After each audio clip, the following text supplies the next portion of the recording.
2023వ సంవత్సరంలో శ్రీకృష్ణ జన్మాష్టమి నాడు నక్షత్రాలు గ్రహాల అరుదైన కలయిక వల్ల 30 ఏళ్ల తరువాత రవియోగం సర్వార్థ సిద్ధి యోగం ఏకకాలంలో ఏర్పడుతున్నాయని జ్యోతిష్య నిపుణులు చెబుతున్నారు. ఈసారి జన్మాష్టమి పండుగ అష్టమి తిథి నాడు సెప్టెంబర్ 6వ తేదీ మధ్యాహ్నం 3:37 ప్రారంభమవుతుంది. కాగా ఈ పండుగ సెప్టెంబర్ 7 సాయంత్రం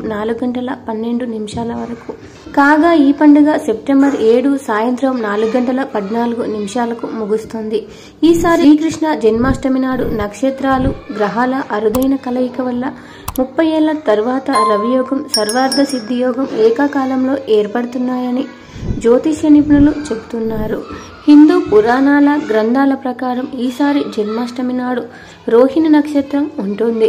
చంద్రుడు వృషభ రాశిలో ఉంటాడు. జన్మాష్టమి నాడు ఇది అరుదైన పరిస్థితి. ఈ కారణంగా ఈ సమయం మొత్తం 12 రాశుల వారికి వరంలా ఉంటుంది.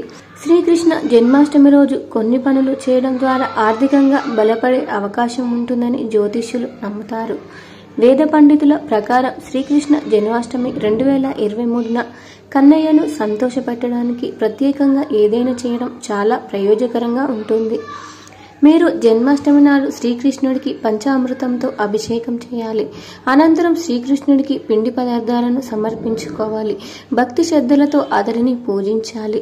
ఇలా చేయడం ద్వారా శ్రీకృష్ణుడి చల్లని చూపు సదరు వ్యక్తితో పాటు కుటుంబంపై కూడా ఉంటుందని జ్యోతిష్యుల నమ్మకం.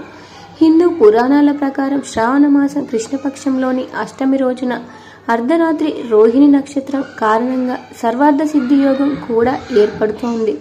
రోహిణి అంటే చంద్రుని భార్య. వృషభ రాశిలో చంద్రుని భార్య రోహిణి నక్షత్రం సంచరించడం వలన కలిగే యోగం ఆరాధనపై ప్రత్యేకమైన ప్రభావాన్ని చూపుతోంది. ఈ రోజున శ్రీకృష్ణుడు విష్ణువు యొక్క 8వ అవతారంగా భూమిపైకి వచ్చాడని హిందూ గ్రంథాలు పేర్కొంటున్నాయి. భగవద్గీత, భాగవత పురాణం, ప్రాచీన హిందూ సాహిత్యం రచనలు కృష్ణ భగవానుడి పుట్టుక గురించి విశదీకరించాయి. అతని మేనమామ కసుడు రాజ్యపాలన చేయుచున్నాడు. శ్రీకృష్ణుని చంపేందుకు చిత్ర విచిత్రంగా కుట్రలు పన్నాడని ఆధ్యాత్మికవేత్తలు చెబుతున్నారు. శ్రీకృష్ణుడు శ్రావణ మాసం బహుళపక్షం అష్టమి రోజున జన్మించారు కాబట్టి ఆ రోజున జన్మాష్టమిని పండుగను జరుపుకుంటారు. దీనిని కృష్ణపక్షంగా పిలుస్తారు.